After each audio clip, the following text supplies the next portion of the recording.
As you know, most of you, Iron Road is a remarkable Canada-China multi-million dollar co-production that was my dream. And it took almost 10 years of my life, was a real roller coaster ride, but a groundbreaking film in many senses. After the fact of so many things you do in life, you say, how did I ever think I could do that? And even right now, I have that same thought. How did I ever think I could do that? Well, what inspired me to try was a little four-person workshop of a new Canadian opera. There is their poster by Chan Canine and Mark Brownell, and it was produced by Tapestry Opera. That workshop was just three singers and a synthesizer in a tiny room, but I left haunted by an image.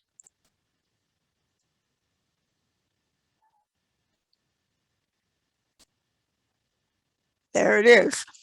That's the image that I couldn't get out of my mind of a young Chinese woman disguised as a guy setting dynamite while she was suspended on a sheer mountain cliff of the so-called impassable mountains. It was the most dangerous part of our railroad, of our Canadian railroad that she was building, and it was through our Rocky Mountains. Well, at that time, I knew nothing, or almost nothing, about the crucial Chinese role in building the railroad that really held our country together. And I was fascinated by what I was learning. And I thought, well, if I want to learn this story, I bet a lot of other people do too. And it had been told, yes, in history books and a few documentaries, but never had it been told in a narrative film. So I optioned. There's the elements of the story that fascinated me. So I optioned the opera with Tapestry's producer, Claire Hopkinson, and with the two writers also. I did deals with all three of them. And then I asked Barry Pearson to write a screen treatment. He was a good friend and he'd written several feature films and a number of series. And he was from the prairies, and he told me that as a kid, he loved lying in bed, hearing that mournful sound of the train whistle in the night. We all remember that. I don't think they have that same train whistle right now, but it's a marvelously evocative sound. Well, we made a lot of changes to that opera story. That you can see is a scene from the stage. And our challenge was to make this a real entertaining movie. So we changed a lot. We changed the Cantonese to Mandarin in the Chinese dialogue. That was really at the insistence of the Beijing government because they want to make all of China speak Mandarin and get rid of Cantonese, really. They may not say it, but that's what they want. We changed the characters' names to their Mandarin equivalent so that Lai Guan became Zhao Hu, which in Mandarin means little tiger, which is her nickname as a boy, and her real name became Li Jun. And we changed a lot of elements in the story. In the opera, James himself sort of spies on Lai Guan bathing in a stream and realizes she's a girl. But in our film, she makes her own decision to reveal her identity, and that gives her agency and also responsibility. Barry decided to split the character of the guy, the Caucasian guy, into two, which was a very smart idea to make it James, young playboy, who really was hanging around looking for a purpose in life, and the father, you see I'm using my cursor to show you Sam Neill playing the father, Luke McFarlane as James. Um, that split was a neat idea because it meant that both James and little Tiger share uncertain relationships with their fathers, and that connects them early on. Nichols Sr. is based on Andrew Onderdonk and Cornelius Van Horn. They were both really hard driving men of action who got this railroad built. And they were the ones that said, well, we have to hire Chinese. And the reason was it saved them money. And they said, but if we don't hire them, this railroad won't get built. And then Sir John A. Macdonald said that without the Chinese, the railroad will not be built. So you had this rich playboy son goes to China really to kind of prove himself to his father. In the opera, the three main characters end up at the end in a tunnel that collapses, and the James figure dies. And the heroine, who's called Lai Guan, and her father, they survive, and they perform funeral rites for the nickel figure. Well, that's a very big difference from our story, just the opposite, as those of you that have seen the movie will know. Now, the next step for me was to get a Western Canadian producing partner, and that was Raymond Massey from Vancouver. He was ideal. He helped with the funding all the way, and he even drove in those spikes himself that became the background for our opening credits. There he is doing it. And I also got, sorry about that, Arnie Zapersky, a prince of a guy who came on as our executive producer. Arnie had a company with making great success with animation series for kids. But his student thesis at UBC had been about the Chinese railroad workers. And oh, he was just invaluable through all our struggles. Next, I've got to learn to go the right way. Next, we needed to do a lot of research ourselves. And we hired 3 professional researchers, including a Chinese poet who was also a postman in Vancouver. His name is Jim Wong Chu, or was, marvelous guy. He knew everything about the railroads and the Chinese involvement in them. And he sent us reams and reams of pages and pictures that Barry and I absorbed and that he worked into the script. Things like these pictures, which I had no idea of before. Now, some tricky issues arose. How to write the love scene when little Tiger has revealed that she's really a woman and that she thinks about him all the time, and he returns her love. They're very attracted to each other. But would a Chinese woman in the 1880s who had lived some years as a boy actually have sex with the white man that she loves? Well, those of you who've seen the movie, you know how we solved that. And those of you who haven't seen it, it will encourage you to do so, to see the very delicately maneuvered love scene that we finally hit on.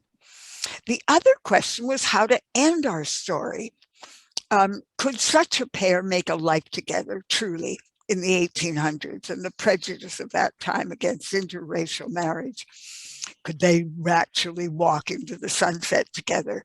I admit that there was an early version where they did that, but then we came to our senses and realized that was not the way to end this movie. It was, and as you know, it's she who says, you're dreaming. It's not possible for us to make a life together. I will leave the railroad camp and I will make a life for myself, and you will remain to finish it. Those were really difficult decisions, but I know they were the right one. So after 3 years of development, guess what? We got stymied. I remember that depressing meeting with the guy who was the head of miniseries, because this was developed as a miniseries because CBC was super keen on them at that time. And I felt that we were dead in the water. Everything was going wrong. And then there was this chance encounter. You've heard of the elevator pitch. Well, this encounter happened while we were waiting for the elevator. Along came the head of CBC drama, Debbie Bernstein. I screwed up my courage and I asked her point blank, now, Debbie, what don't you like about this script? And she made two very good points. They were excellent. They were right spot on. I don't know why Brian hadn't done it, but I said, you are right. And that I agree with, and it's easy to fix. So we fixed it and we got the production order. We found a Chinese producer and we got production financing, and we were able to hire this talented director, David Wu. David is from Hong Kong. He was an actor, an editor, and a director there. And I watched a lot of his films before offering the job. But he had directed the SARS television movie in Toronto. And I heard very good things from everyone that had been on that set. I even agreed under pressure from his agent that we would use him as the editor. And that was a terrific decision, which saved us a lot of money and time. So we hired then a DOP, director of photography, called Attila Zale. The reason he was up for an NBC series that would have paid him a fortune, but he said, this script brought tears to my eyes. It reminded me of when my parents came over from Hungary with $50 in their pocket and made a life here. And I'm going to do this film instead. So here's a series of pictures of showing his artistry. I want you to, they're not moving, of course, but there's a wonderful scene with Peter, Luke, and Sun Li in this night scene in the Hong Kong streets. Here he is, more of his shots. And this delightful moment. And then we go to a big close-up of those two hands joining for the first time.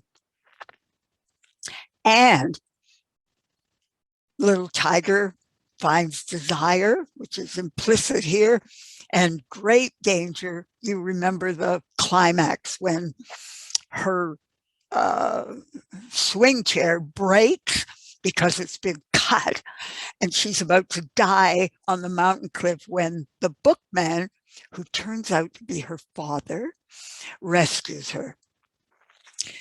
And so after hiring the director, the DOP, the production designer, a wonderful woman called Linda Del Rosario from BC, finally we were able to cast it.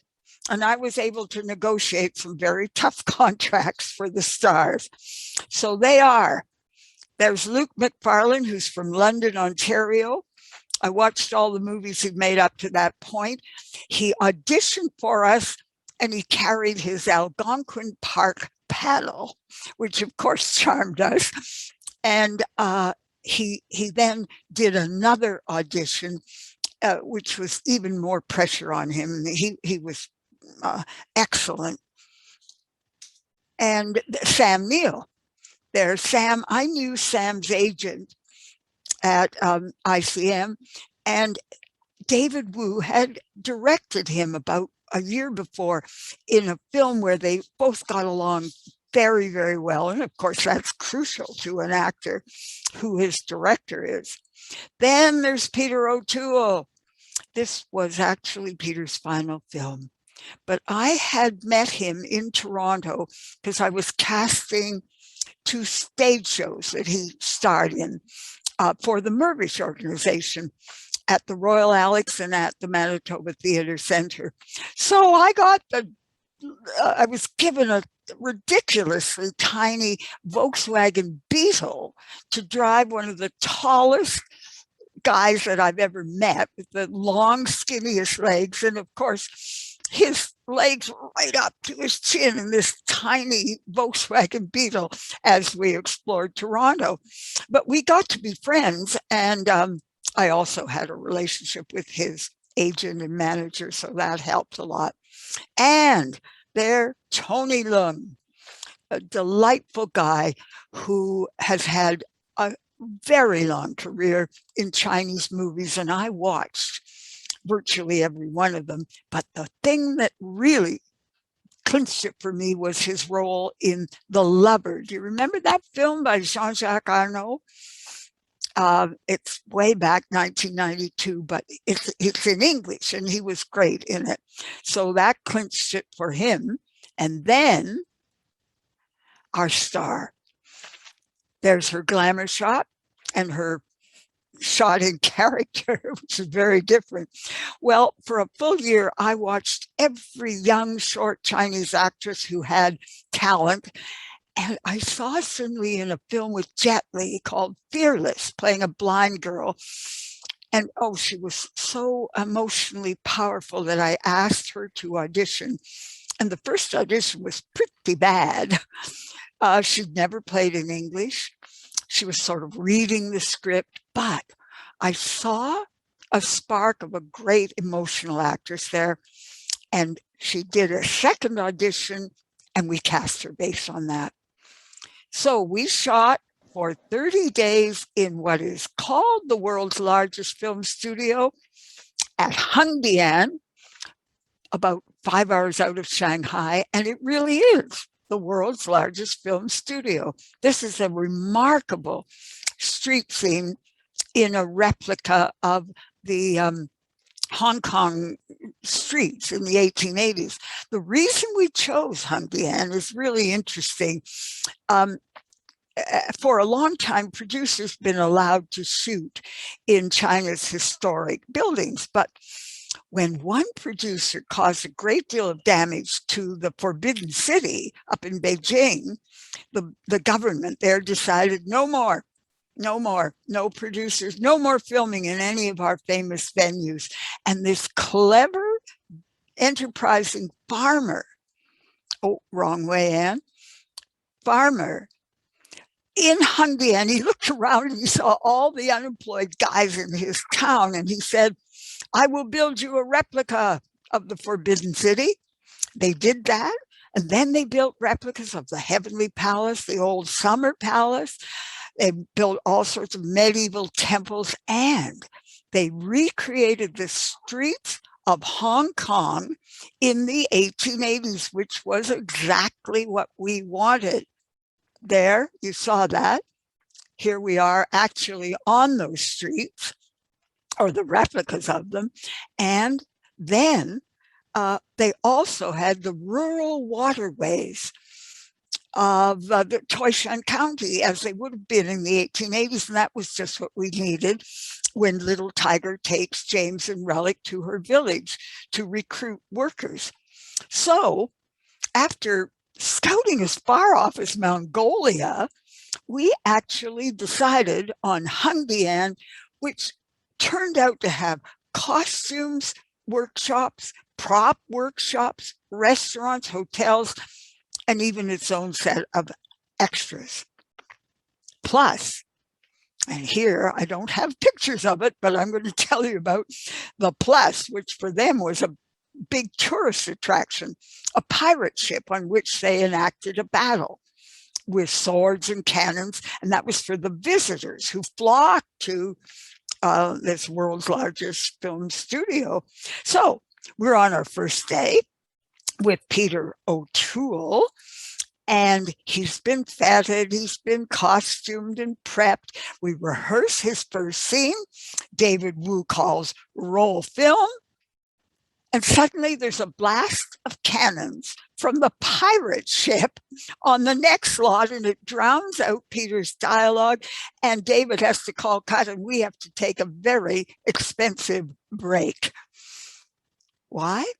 Well, we hadn't bribed the battleship show people to cancel that day. Well, after that 30-day shoot, and there are more of those gorgeous pictures of the waterways, we went to the mountains of BC and we moved the crew, most of them, and most of the equipment to these mountains around Kamloops. We found a remote site and we built a road to transport all our equipment in. But then there's the railway camp. But the night before we were to shoot, a torrential downpour washed out part of the road, and we had to delay for a full 2 days. That, again, was very expensive. Thank goodness for film insurance. Now, I'll show you some more pictures of that set, which is in a very remote part. There's a steam engine. You can see the actors around the track, that converted steam engine, and everything else that's on a film set. And we found a canyon. Here it is.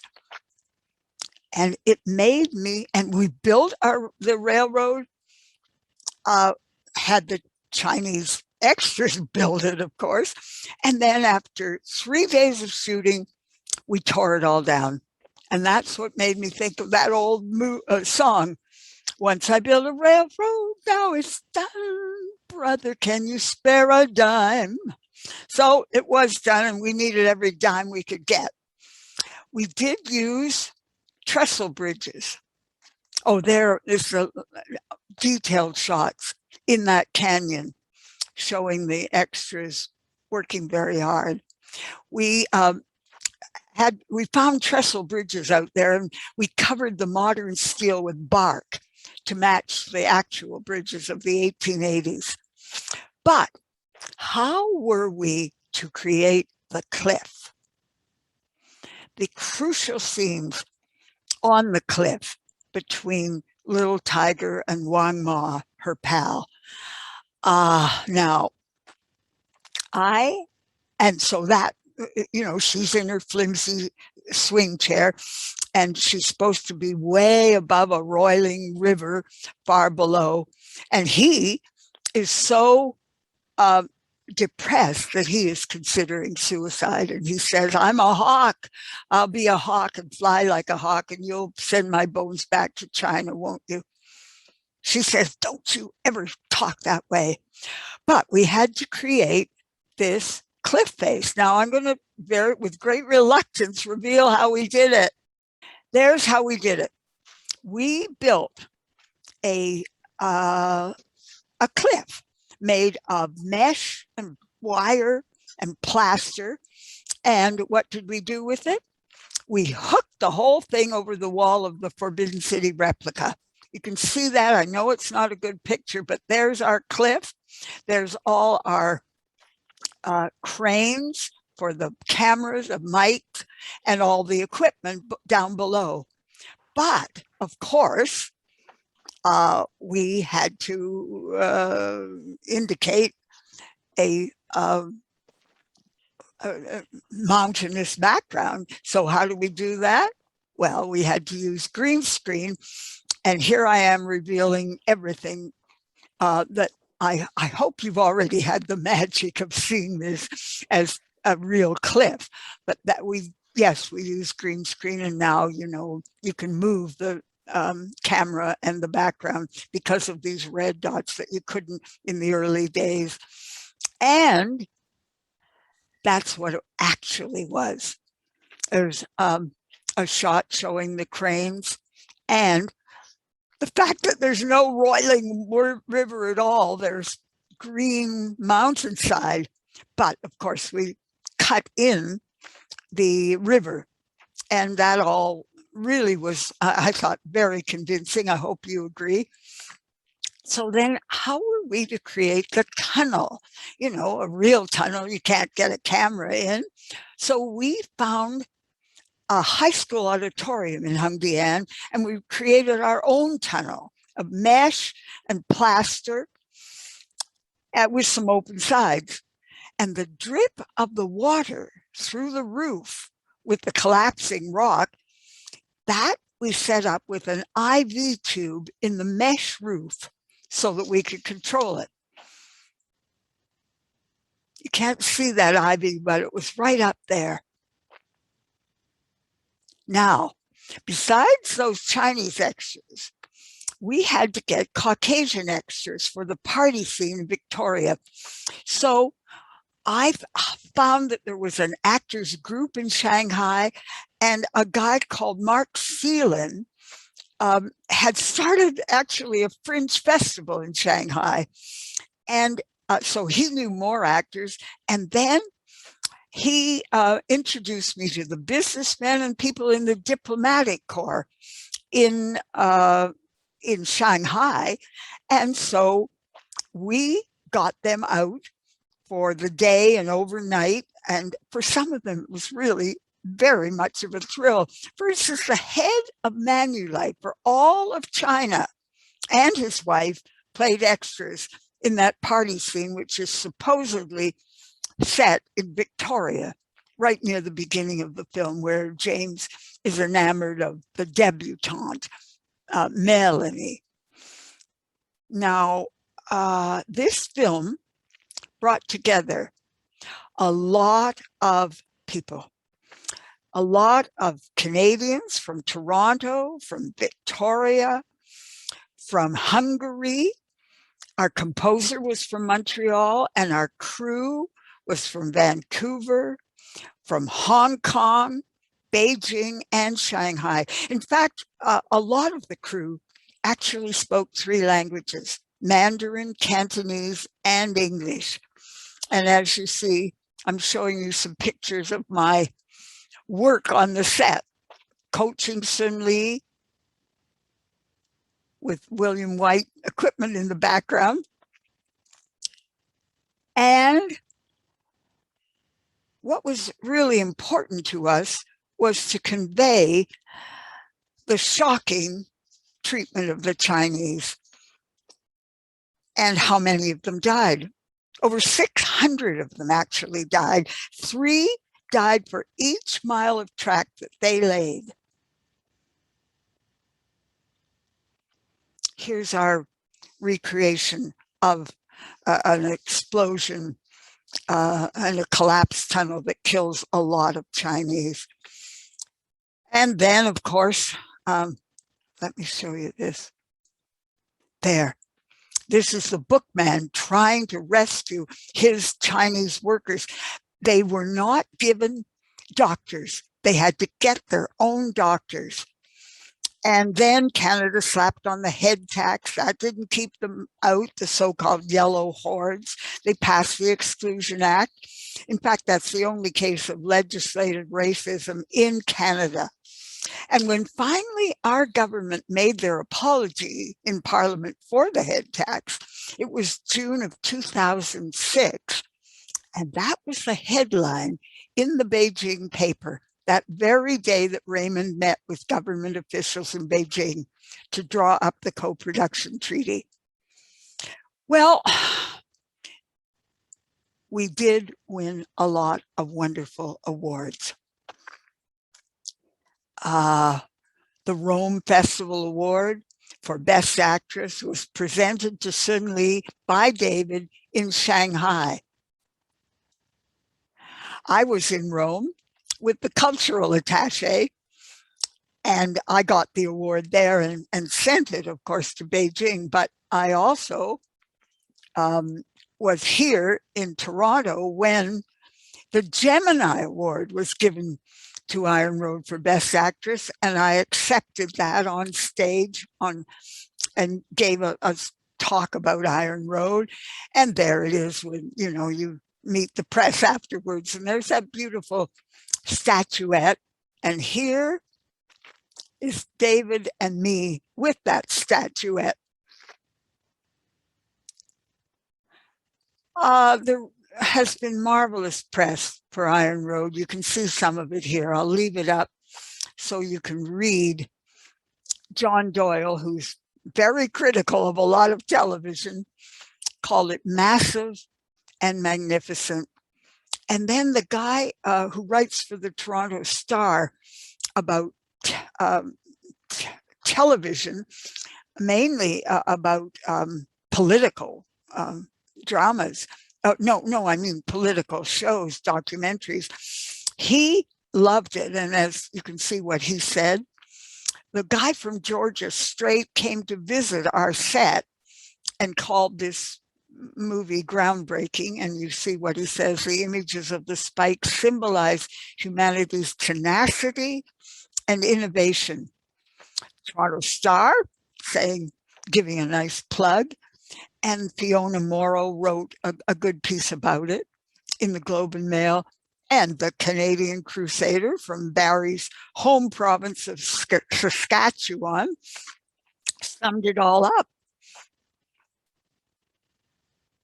And then the users came with marvelous compliments. You know, press is one thing, but when you get this kind of response from the people who actually see it, it's very meaningful.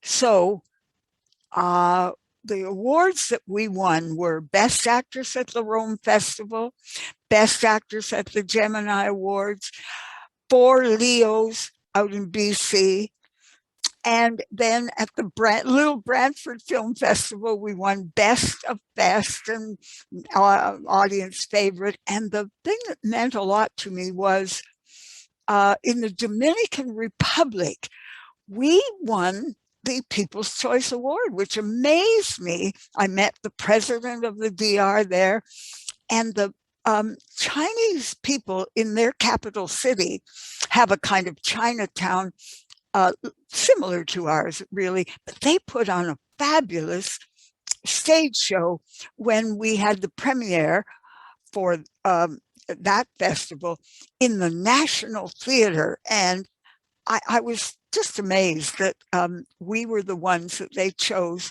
as their favorite. So I now mention to you that Iron Road is streaming on CBC Gem. It took me some persuading because the producers were not Chinese. But I told them this is a cultural moment in our country when we're seeing a rise of anti-Asian hate crimes, especially out in the West. And this is when Canadian viewers need to be reminded of what the Chinese did to build the railroad that held our country together. So they agreed finally, and there it is for everyone to see now.